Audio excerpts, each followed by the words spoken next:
and hey, at this time I'd like to welcome one of my listeners, one of my friends. I've known Yvette for quite a while. Yvette Charo. Good morning, Yvette. Welcome to my morning show. Good morning. Good morning. Wow, Yvette, see, man, I can't believe this. Yvette Charo in the house. I didn't recognize you without that cold beer in your hand. Oh, man, my God. How you doing? I'm doing good. What you been up to? Just doing nothing. Summer vacation. That's right. You work at, you used to be at Wagner High School. Correct. But now you're at Judson High School. Judson Middle School. Judson Middle School. Yeah. Where is that located? Right next to Judson High School. Right next to it. Uh-huh. Where it used to be, you remember how back in the day they had like red campus and gray campus? Yes. Okay. The gray campus is now Judson Middle School. Huh. You know, back in my day when I went to high school, we didn't have red campus, gray campus. The way us guys had it, we had it gray panties and red panties for the girls. You know, we'll take the red or the gray. You know, I took that with none. But really, Judson has changed quite a bit since I went there, man. I went back there from 74 to 78. And, you know, to me, back in the day, there were only 3 Mexicanos. It was me, my sister, and the cook. That was it, man. There was only Mexicanos there. There was no other Mexicanos there. No other guy that cut the grass. Uh-huh. But nowadays, man, Judson has exploded, the district, right? Yeah. Oh, yeah. It's gone all the way to where Rolling Oaks Mall is. Our district's still going. It's still going far. How did you get involved with working at a school district? Man, it was with my little ones. We had just moved into the area, and I think I was coming out of USAA, decided to work in the hospital career. I did for a little bit, and then after that, decided I wanted to be closer to the babies and have their hours. So I started volunteering at the elementary school, and next thing you know, boom, they offered me a job, got the job, and I've been there since 2003. I think that's really, really cool. It really is.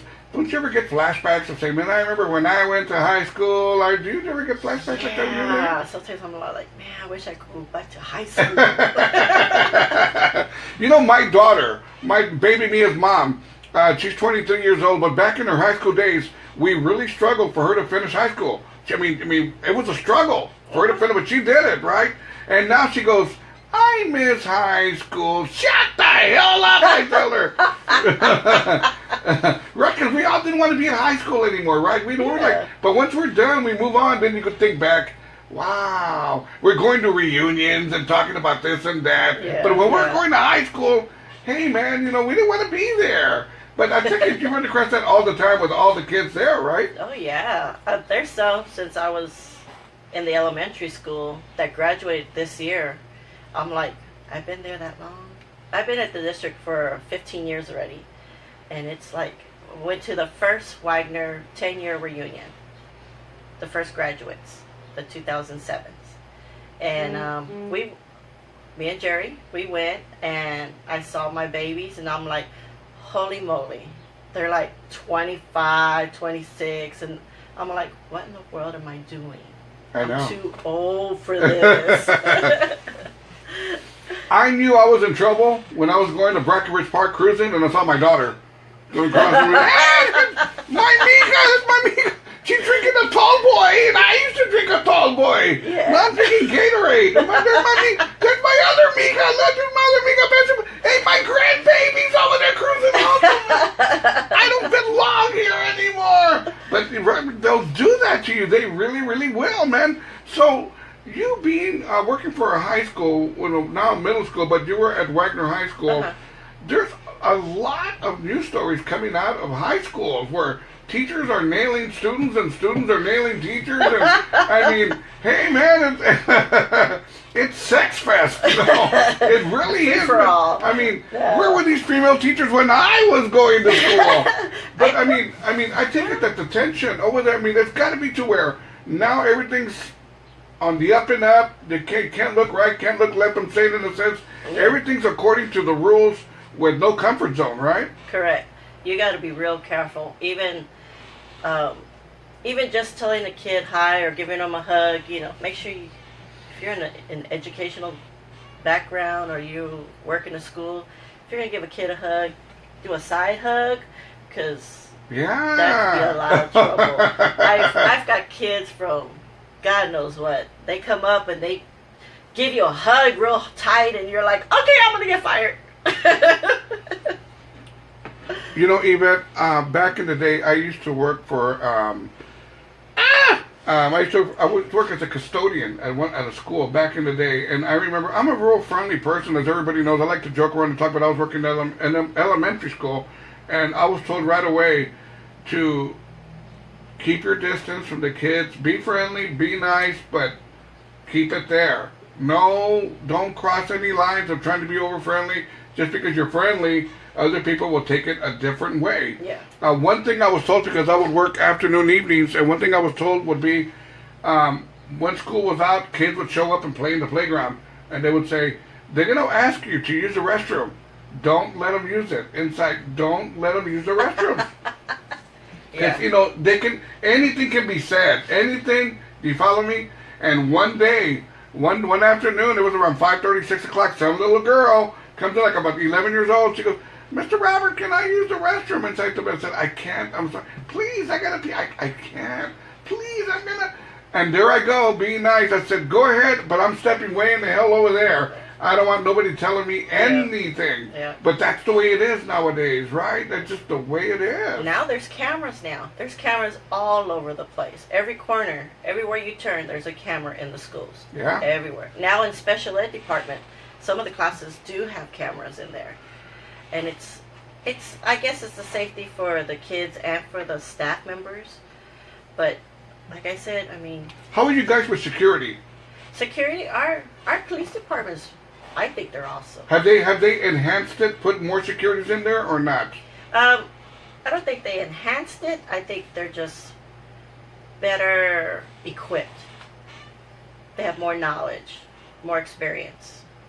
They know what to look for. They know what needs to be done. And the teachers are also, I guess, informed of better ways to handle matters as well?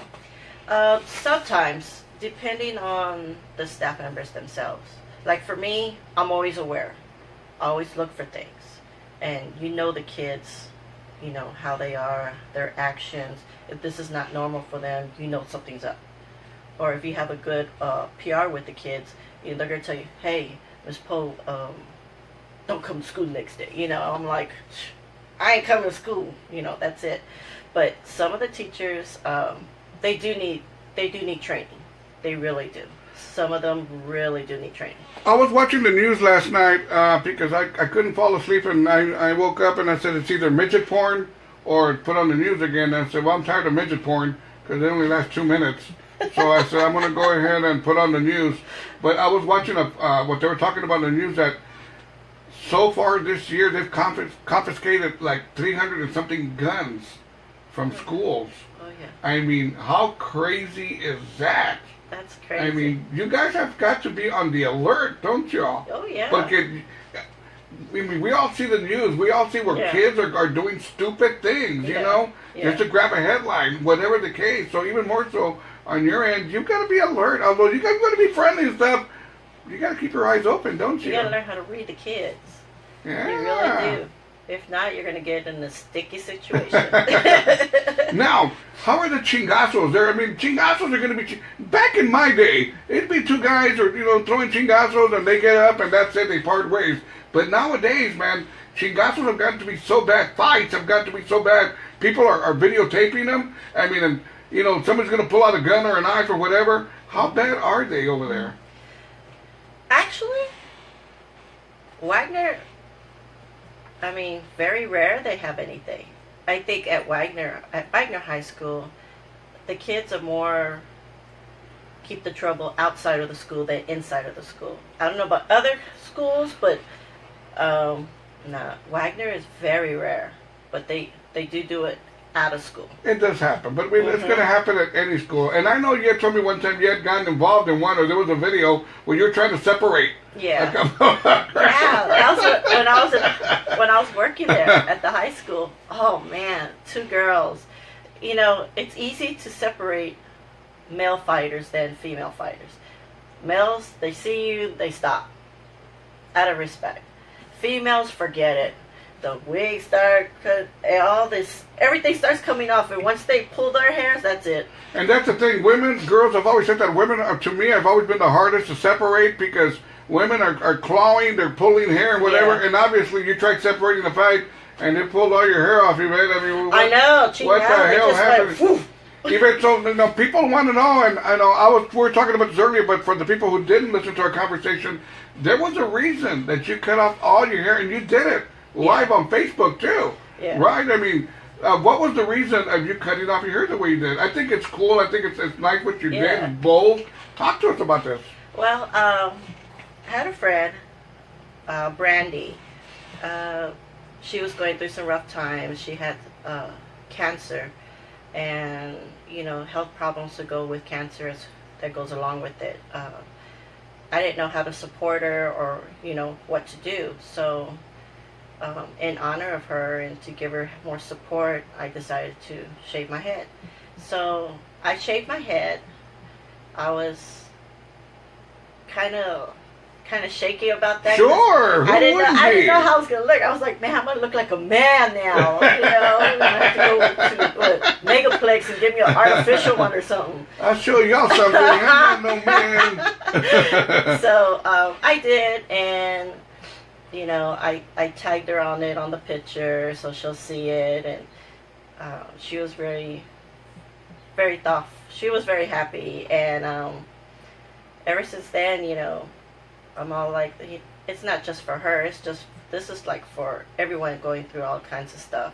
I mean, we got people going through depression, suicidal thoughts, mental illness, you name it, For some reason, nowadays, everything's coming out so negative. Everybody's like down in the dumps or depressed and I'm like, life's too short for that. It really is. Really is. I mean, live life. Enjoy it. Don't, just because you broke up with your boyfriend or you have your parent or your guardian or whatever got real sick and you can't do anything. No, you can still do something. Enjoy them. Play Monopoly, play Sorry, play something. Just do stuff with them. Be in a happy mood. Keep your vibe positive. Yvette, have you ever heard of this game that's hitting the internet I think it's called White Elephant? Yeah. And they were talking about this young boy who ended up killing himself doing this game, doing these challenges called White Elephant. Do I have the right name? White Elephant? It's the White Elephant. Have y'all encountered this? Have y'all, at your school district? Not that the kids have told me anything about it, but I've heard about it. Can you explain it to some of the people who don't know what it is? Yes. There is, it's like I want to say like a website. The kids go to it. Some sicko gets on it, tells them demands. It's like a series they have to go to. Right. It's like playing a game. And I think this is what the kids are seeing. And it gives you certain goals of what you got to do, right? Yes. And the ultimate. Yes. It's like when you're playing a game and you're going through the game, and if you don't do this, this will happen, or if you do this, you'll move on. So, I think that's the catch for them. Like, oh, okay, this is cool, and they're thinking it's not a game. This is your life. Right. You don't understand that. Right. So, it's not as popular, but it's getting there. And it's getting there. A game that's getting popular, and at the end results is death. It's your life. And how crazy can that be? And these are young people, young students, throwing their lives away over something so stupid. And they think it's cool. That's where I don't understand. It's like in the news last night when we saw that 15-year-old. And like the sister said, if the other kids were just laughing, thinking it's a joke and this and that, and if they would have known, that little boy would have still been alive. But yet, you don't know what your kids are doing online. You don't know what your kids are getting into, and that's right. You got to check up on them. And kids nowadays, man, you see elementary kids with cell phones, man. Everybody's got a cell phone. Everybody, heck, man, I saw a dog the other day with a cell phone out here. I told him, hey, what kind of prices do you have with Sprint? He goes, rough. rough prices. No, but really, everybody's got a cell phone. Yeah. And even more so like in your classes, I take it, man, they got to put those babies away during classes, right? Yeah. They got to put them away. If not, they'll be confiscated, right? Yes, and then they have to pay a fine just to get it back. Oh, really? They got to pay a fine? And a parent has to come and pick it up. They won't return it to the students. A parent has to pick it up, which I think is great. But then you got some parents who are like, well, why are you taking my son's grade? I was all like, if you can afford a $400 phone, hello. So, now, has your school ever been on lockdown? The high school? Yes. It went on lockdown? Yes. I think a year ago, 2 years ago. Really? For an incident, so everything right away locked down until what the police officer... When you go on lockdown, is it something where the police department called you and let you know? Or, I mean, how do you know when you're going to go on lockdown? If something's going on around the corner, how do y'all know? Does the police department call y'all? Usually our police department will call and let us know, or let our administrators know, hey, this is a situation, this and this, and we think it's serious to where you need to lock down the school. And if it's a threat, like a gun or a robbery or something like that, they usually lock down the school, especially if it's real close by. Sure. And then after that, you wait until they tell you got the green light, right? Yeah. And meanwhile, you got nervous parents all over the place calling. And oh, yeah. And running up to the school, coming and pick up their kids. Let me just say, do not do that. Your kids are safe in the school. I mean, and once they say lockdown, our first procedures, we lock all the classroom doors. The kids are on one side. Everything's dark. And everybody stays quiet until we get at least a yellow light to turn the lights on. That means... the cops have been through, our police officers, and, That's crazy. I tell you what, I am here with Yvette Charo. Yvette, so is it Charo or Poe? Which one is it here? Come on, let's straighten this out once and for all. Which one is it? Charo is my maiden name. My married name is Poe. But you use your maiden name on Facebook. Correct. And when you get home... You put that baby to the side and you put Poe on there because that's it, you're a married woman. When I get home, it's Yvette. You say, yo, Mando. Jerry's going, hey, Yvette, when you get home, Yvette, I'm going to show you who's Yvette. I'm like, have dinner ready. Anyways, it is Tuesday morning. I'm here with Yvette Charo. I'm glad for you joining me on my morning show. You ain't going anywhere. We got a whole lot more to talk about, okay? Anyways, Tuesday morning, good morning, 8:04 Part of the Mañana, Double R Radio. Good morning, there we go.